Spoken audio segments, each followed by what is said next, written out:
Shalom Bapak Ibu Saudara-saudaraku yang dikasihi Yesus Kristus. Selamat bertemu kembali dalam sapaan firman Tuhan buat kita hari ini.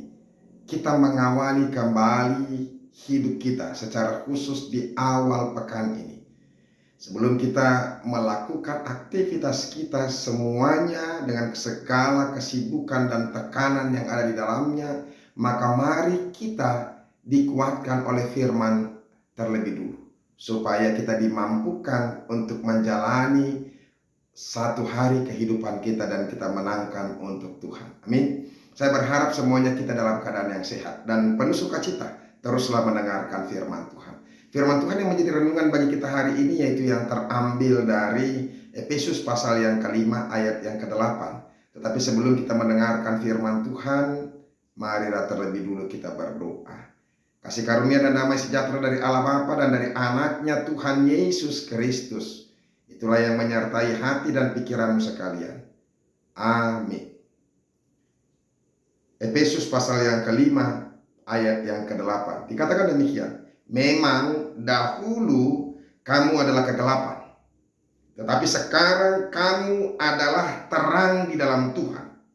Sebab itu hiduplah sebagai anak-anak terang. Demikianlah firman Tuhan. Bapak Ibu Saudara-saudaraku yang dikasihi Yesus Kristus, dikatakan tadi di sini, dulu, memang dahulu kamu adalah kegelapan.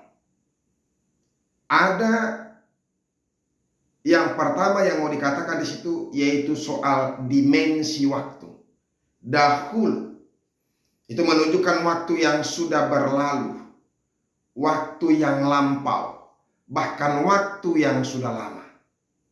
Kata dahulu berarti sesuatu keberadaan kita pada waktu yang lampau. Itu yang mau diterangkan kepada kita. Dan dinyatakan di sini saudara-saudara, memang dahulu kamu adalah kegelapan. Ini mau menunjukkan kepada kita bahwa sebelum kita menerima penebusan Kristus dan menjadikan Dia menjadi Tuhan, memang kita adalah kegelapan. Hati-hati dengan kata ini, dan kita harus jelas mengerti, kita adalah kegelapan, bukan dalam kegelapan.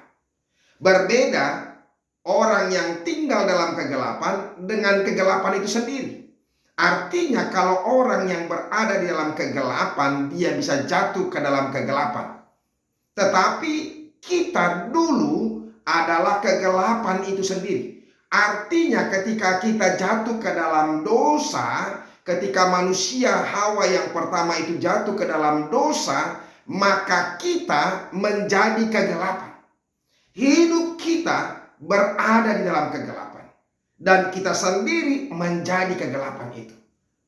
Tetapi saudara-saudara, setelah Yesus menebus kita dan kita menjadikan Dia menjadi Tuhan bagi kita, maka dikatakan demikian. Tetapi sekarang kamu adalah terang di dalam Tuhan.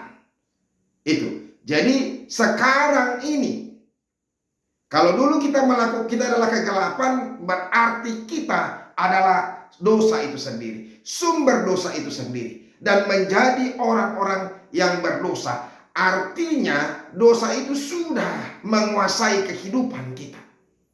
Tetapi ketika Yesus datang dan menebus kita, kita menerima penebusannya, dan Yesus berkuasa atas hidup kita, dan kita menjadikan Dia menjadi Tuhan. Sekarang kita adalah terang di dalam Tuhan. Itu.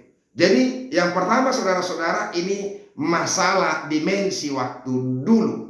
Jadi oleh karena itu saudara-saudara, bisa saja kita dulu adalah orang-orang yang kegelapan itu sendiri.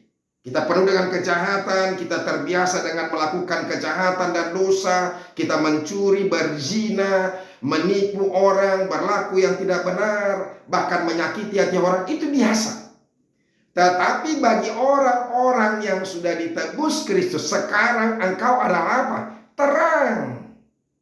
Jadi makanya orang-orang yang sudah dalam terang tidak akan mungkin lagi akan mampu atau tinggal dalam kegelapan. Karena apa? Karena terang itu akan menelanjangi kegelapan itu. Sehingga tidak akan mungkin orang akan tetap tinggal dalam kegelapan itu. Itu. Ketika Yesus yang menjadi sumber terang itu, maka dia akan apa? Menerangi seluruh kegelapan yang ada dalam kehidupan kita. Sehingga kita menjadi terang. Orang yang tinggal dalam terang tidak mungkin lagi bisa melakukan hal-hal yang gelap. Bapak Ibu Saudara-saudara, apa yang mau dikatakan di situ? Artinya hidup kita sudah berbeda dulu dengan yang sekarang. Makanya tinggallah dalam terang Tuhan. Tunjukkan bahwa kita benar-benar sudah tinggal dalam terang itu sendiri. Jadi bagaimanapun kita hebatnya mengatakan bahwa aku ini adalah hidup dalam terang, tapi ternyata buahnya, hasilnya, output yang kita lakukan dalam kehidupan kita ternyata tidak melambangkan orang-orang yang tinggal dalam terang, sombong, angkuh, suka menipu, suka menghina orang lain, mencuri dan berzina, mabuk-mabukan, melakukan hal-hal yang tidak dikenan oleh Tuhan. Itu tidak menunjukkan bahwa kita berada di dalam terang itu. Karena tidak akan mungkin orang yang berada di dalam terang melakukan hal-hal kegelapan. Itu. Jadi oleh karena itu saudara-saudara, waktu yang lampau itu sudah lampau, sudah berlalu. Kalau ada orang yang mungkin mengenal kita dulu adalah orang yang jahat, orang yang sering melakukan dosa, bahkan orang yang tinggi hati, sombong, pelit dan segala macam, tapi sekarang tidak.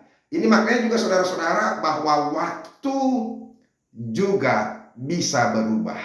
Jadi dulu belum tentu kita sama dengan sekarang. Jadi satu detik juga kehidupan kita bisa berubah. Apalagi ketika kita berada di dalam Tuhan. Itu.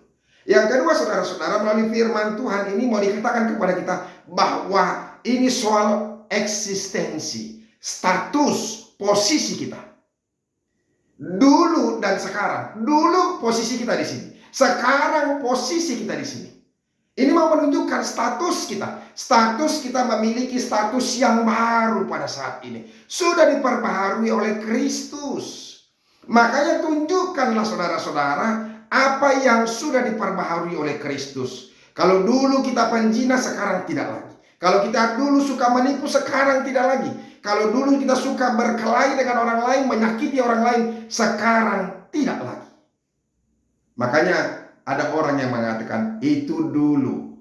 Betul. Saya mau katakan kepada kita, harus kita katakan itu dulu. Sekarang tidak lagi. Kalau ada orang dulu mengenal kita sebagai penjahat, ketika kita sudah benar-benar menyadari dan diterangi oleh Kristus, kita boleh katakan itu dulu. Tapi sekarang tidak. Jadi makanya saudara-saudara, dulu dengan sekarang itu menunjukkan perbedaan. Perbedaan waktu dulu dan sekarang. Kemudian perbedaan status dulu dan sekarang. Keberadaan kita dulu dan keberadaan kita sekarang. Oleh karena itu Bapak Ibu Saudara-saudara, ini penting buat kita. Maka mari kita tunjukkan perbedaan-perbedaan itu. Pembaharuan yang sudah dilakukan. Sebab orang-orang yang dalam terang tidak akan bisa melakukan kebaikan, sama seperti yang dikatakan kejahatan, sama seperti yang dikatakan oleh ayat yang 9 ini setelah firman Tuhan ini, justru karena terang hanya berbuahkan kebaikan dan keadilan dan kebenaran. Jadi tidak akan mungkin ya orang yang tinggal dalam terang masih melakukan ketidakadilan, kejahatan dan ketidakbenaran. Semoga firman Tuhan ini mengingatkan kita, di manakah posisi kita? Benarkah itu dulu dan sekarang sudah berbeda? Benarkah status kita itu dulu, sekarang sudah tidak lagi? Tuhan Yesus memberkati kita. Amin, kita berdoa. Terima kasih Tuhan untuk firman. Biarlah firman-Mu ini semakin meneguhkan kami. Kalau dulu memang sebelum Yesus menebus kami, memang kami adalah kegelapan itu sendiri. Tetapi sekarang kami telah menjadi terang di dalam Tuhan. Kami justru harus bisa menerangi banyak orang, supaya tampaklah bahwa kami sudah tinggal dalam terang itu. Dalam nama Yesus Kristus kami berdoa. Amin. Bapak Ibu Saudara-saudara, kita sudah dengarkan firman Tuhan, tinggal dalam terang dan jangan mau lagi tinggal dalam kegelapan. Teruslah mendengarkan firman Tuhan. Salam.